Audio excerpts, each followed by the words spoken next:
देश के सबसे बड़े सूबे में सबसे ज्यादा कोरोना पॉजिटिव केसों की वजह से लगातार चर्चाओं में बने नोएडा में मंगलवार देर रात प्रशासन ने एक बड़ी कार्रवाई की है।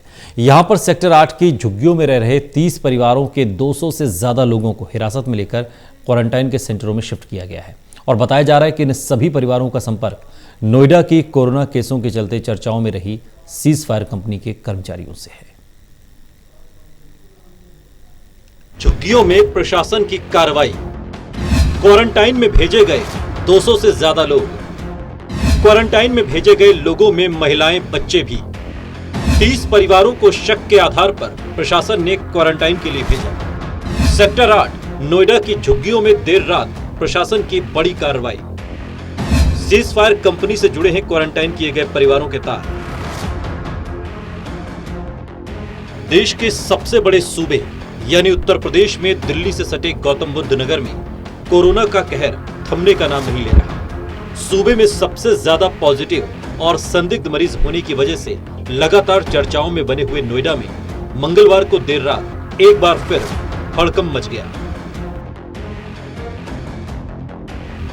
हड़कंप मचने की वजह थी पुलिस प्रशासन और स्वास्थ्य विभाग की टीम की अचानक की गई छापेमारी। प्रशासन की संयुक्त टीम ने बड़ी कार्रवाई करते हुए सेक्टर 8 के झुग्गियों से 200 से ज्यादा लोगों को हिरासत में लेकर क्वारंटाइन सेंटरों में भेजने की कार्रवाई की। देर रात शुरू हुई इस कार्रवाई में कई थानों की पुलिस के अलावा स्वास्थ्य विभाग की टीम और आला अफसर मौजूद रहे। सारी रात झुग्गियों से लोगों को निकालकर क्वारंटाइन सेंटर भेजने का सिलसिला चलता रहा।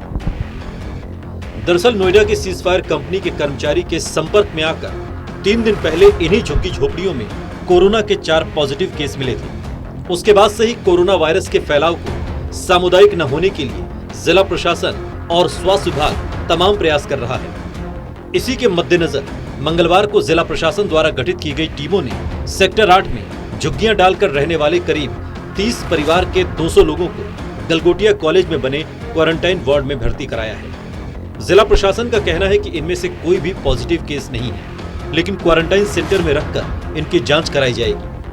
ध्यान रहे कि पिछले दिनों इन्हीं झुग्गियों में रहने वाले 2 साल के बच्चे समेत 4 लोगों में कोरोना वायरस की पुष्टि हुई थी। स्वास्थ्य विभाग के अधिकारियों के अनुसार पीड़ित के परिवार का मुखिया सेक्टर 62 स्थित डिजाइनर पार्क सोसाइटी में रहने वाले सीज फायर कंपनी के कर्मचारी के घर में काम करता था। कर्मचारी की पत्नी और बेटे में भी वायरस के संक्रमण की पुष्टि हो चुकी है। तभी से जिले में वायरस के सामुदायिक होने की संभावना बनी हुई थी। हालांकि चर्चा ये भी है कि इन झुग्गियों में कुछ दिन पहले झारखंड का रहने वाला एक संदिग्ध कोरोना का मरीज आकर रहा था। उसी के संपर्क में आने की वजह से यहां कोरोना फैलने का खतरा बना, जिसकी आशंका में प्रशासन ने ये कार्रवाई की है। हालांकि मामले पर कुछ भी कहने से देर रात तक बचते रहे आला अफसर दबी जुबान में इसे महज एहतियातन की गई कार्रवाई करार दे रहे हैं। मगर पिछले दिनों नोएडा में लगातार बढ़ रहे कोरोना मरीजों की वजह से लापरवाही में हटाए गए डीएम और सीएमओ के बाद से ही लगातार प्रशासन खासा अलर्ट है।